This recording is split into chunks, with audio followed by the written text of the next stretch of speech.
So far we've learned about the law of sines, and we've seen how we can use it to solve and find the area for non-right triangles. In this video we'll introduce the law of cosines, and we'll take a look at two example problems.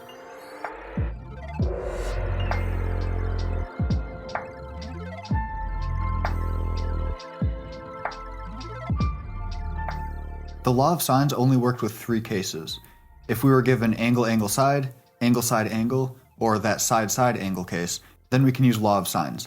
But if we're given side, side, side, or side, angle, side, we need to use law of cosines. And that covers any combination of angles and sides that you could be given. In this first case, if you were given three specific side lengths, there's only one way to make a triangle with them. In other words, if you knew exactly how long these three sides were, there's no way to rearrange this triangle and make it different. It might be rotated around or flipped around, but it's still the same triangle. So the side, side, side case will only produce one triangle. And it's the same thing for the side, angle, side case. If you were given two side lengths and you knew what the angle was between them, and none of that could change, there's only one way to connect these two sides and make a triangle. So if you were solving this triangle, you'd be finding this angle, and this side length. But again, that case only produces one triangle. So we don't have to worry about any ambiguous case for the law of cosines. And I'm not going to derive the law of cosines like I did for the law of sines. We're going to focus more on just working through examples. Before we get into any examples though, we have to see what is the actual law of cosines. So there's a few forms that I'm going to write out. Personally, when I use law of cosines, I just remember one form all the time and then just use a little bit of arithmetic when necessary. But some people prefer to have just a bunch of forms on hand that they can use to just plug things in, so I will write them all out. But the main formula that I remember is a squared equals b squared plus c squared, so it kind of looks like the Pythagorean theorem at first, and then minus 2bc cosine of a. Now there's a lot going on in this formula, but it's not too bad to use. Remember that it just starts with something that kind of looks like the Pythagorean theorem, and then these two sides appear again right next to it, and then whatever the letter is on the left side has to match the letter on the right side. So if we have side A over here, we have to have angle A over here. If we had side B over here, we'd have to have angle B over here. So let's write out that form of this. We'd have b squared equals, I'm going to skip around a little bit and write cosine of b at the end. Now if we have side B over here, that just means that we want side A and C on the right side. So I'm going to say a squared plus c squared minus 2 times a times c. And obviously these parentheses are totally optional. You don't actually have to put them in there. And then the last one is, well, maybe we don't have side A or B on the outside. Maybe we want to put side C on the outside. So then we'd have c squared equals, now we would have a and b left over, so those go on the right side, minus 2ab, and then whatever letter goes on the left has to go on the right, so cosine of c. Now, if we think about how we might use these equations to solve for something, like I said, there's a lot of variables going on. We have little a, little b, little c, little b and c again, and then big A. So if I was given side, side, side, if I knew the three sides of a triangle, I could plug that in for a, b, c, and then I'd solve that for a, angle A. But that would be kind of obnoxious because this angle A is kind of buried in the equation. So that's why we like to sometimes have an alternative form where we basically just solve this for angle A right away. So if I was going to do that, I would subtract b squared and subtract c squared from both sides. So then I'd have a squared minus b squared minus c squared equals, and then negative 2bc cosine of angle A. Now I can divide both sides by this negative 2bc, and that would give me a squared minus b squared minus c squared all over negative 2bc equals cosine of A. And the last thing I have to do is just take the inverse cosine of both sides. I'm going to rearrange it too. So we'll put the a on the left, angle A equals, and then the inverse cosine of a squared minus b squared minus c squared all over negative 2bc. And that's technically the formula in this like alternative form. Now again, that's just one of them. This would help you solve for angle A. So if you want to have all the forms written down, we could do this for angle B and C as well. So now you have all three standard forms and all three alternative forms. What you'll see though is when I use law of cosines, I pretty much just use this form all the time, and then like I said before, I use just a little bit of arithmetic or algebra just to solve for whatever I'm looking for. Alright, so let's take all this and work through two examples of solving triangles. But before we actually dive into these, there is one more catch. So the law of cosines doesn't have an ambiguous case like law of sines does, but it does come with like these specific instructions. So when you're using law of cosines, you absolutely have to solve for the biggest angle first or last. So I'll explain why here, but it might not make sense until we actually work through a problem.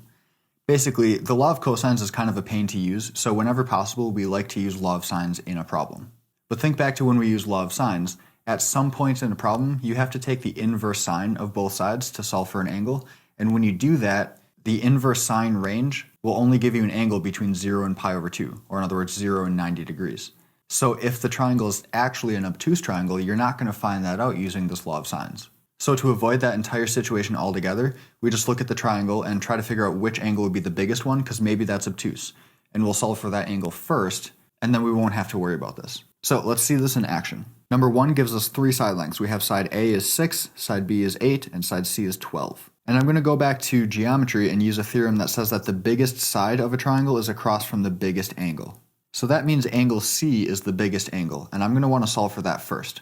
So I'm going to set up the law of cosines, but I want to solve for angle C. So that means that that's the angle that I want to be on the outside.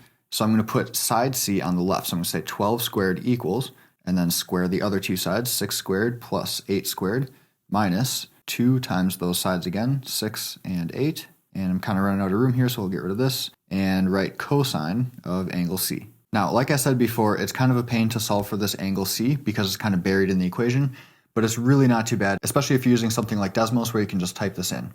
So I'll type in 12 squared to start. In order to solve that for C, though, I'm going to have to subtract 6 squared and subtract 8 squared. And then after that, I'd want to divide both sides by this negative 2 times 6 times 8. And then after that, just get rid of the cosine by taking the inverse cosine of both sides. And when you do that, you get angle C is 117.28 degrees. So it turns out it was an obtuse angle. And if I would have used law of sines to get this angle, it wouldn't have given me an obtuse angle because the arcsine range, or the inverse sine range, is only between 0 and 90 degrees. So I started this problem out using law of cosines, but at this point I'm actually going to abandon that because now I have an angle C and a side C, so I have a pair, like an angle and a side, that are opposite from each other. And if I wanted to solve for angle A or angle B, I could just use law of sines. So I'm just going to do B first, I guess. So we'll do sine of angle B on top over side B, which is 8, equals, and then sine of, we need another angle. Now in this case, I like to not do this when we're talking about the law of sines problems. I like to not use values that we find in the problem, but in this case we have to. So sine of that angle over side C, which was 12. Now again, to solve this, we'll want to multiply that 8 out of the denominator, and then take the inverse sine of both sides, which gets you 36.34 degrees. So we started out having all 3 sides. Now we have 2 of the angles. The last thing we have to find is just that third angle. And don't worry about using law of sines or cosines to get that. If you know 2 of the angles, just subtract them from 180. So 180 minus 117.28 minus 36.34 gets you angle A, which is 26.38 degrees. Now just to really hit home those directions that I was saying before about solving for the biggest angle first, I want to show you what would happen if we didn't do that. So let's ignore solving for angle C first, and let's just get angle B first. So that means you'd want to put B on the outside, so 8 squared equals, and then square the other 2 side lengths, and then subtract those 2 side lengths multiplied together, times 12, and then cosine of that angle we're looking for. So remember that these letters on the outside always match up. Okay, so to solve this, we'd want to subtract that 6 squared and 12 squared from both sides, and then we'd want to divide both sides by that negative 2 times 6 times 12, and then we'd want to take the inverse cosine of both sides. So doing that gets you B equals 36.34, which is great because that's what we got before. So we're off to a good start. And then let's say after that we focus in on angle C. So I'm going to use law of sines just like I did in the last problem, but now I'm going to write sine of C, since that's the angle I'm looking for, over 12, its matching side, equals sine of the angle I just found, so 36.34, over its matching side, which was 8. All right, now to solve this, you'd want to multiply that 12 over to the right side, and then take the inverse sine.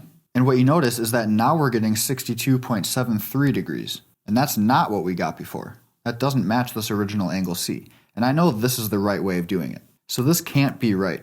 But what's actually kind of interesting is if you notice the relationship between these 2 angles, it's kind of like those law of sines problems. If you take 180 degrees and subtract 117.28, you'll get 62.73. Or, I mean, close to that. The rounding ended up getting a little bit off, but it's basically the same thing.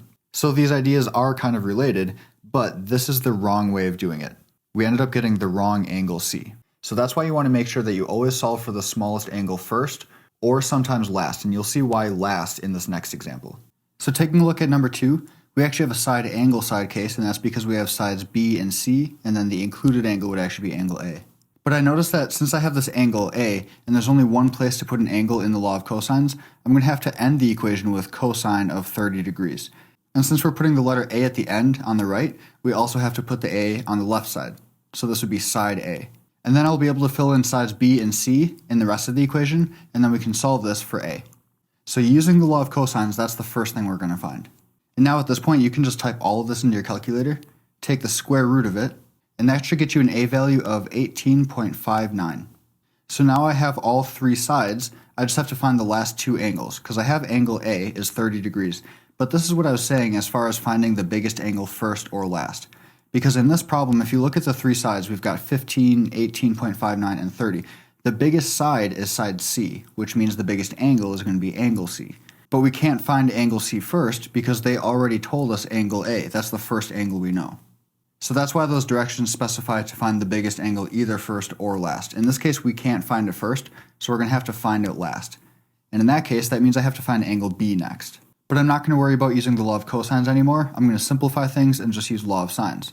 So we could say sine of angle B over side B, which is 15, equals, and now we are going to have to use this information that we just found, this side A, because that will match up with angle A. So we'll say sine of angle A, which is 30 on top, over side A, so that 18.59.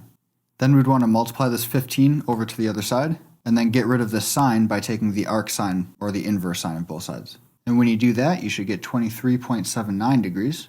And then our last step to find that angle C, we're just going to subtract the two angles that we know from 180, and that should get us 126.21 degrees. So once again, you see that we ended up with an obtuse angle, and if we would have used the law of sines in the middle of the problem to try to find angle C, it would not have spit out an obtuse angle. So if you always make sure that you solve for the biggest angle either first or last, you will ensure that you'll either use law of cosines or just subtraction to find that angle, and then you won't have to worry about any law of sines problems. So hopefully that's enough to get you started on solving triangles using law of cosines.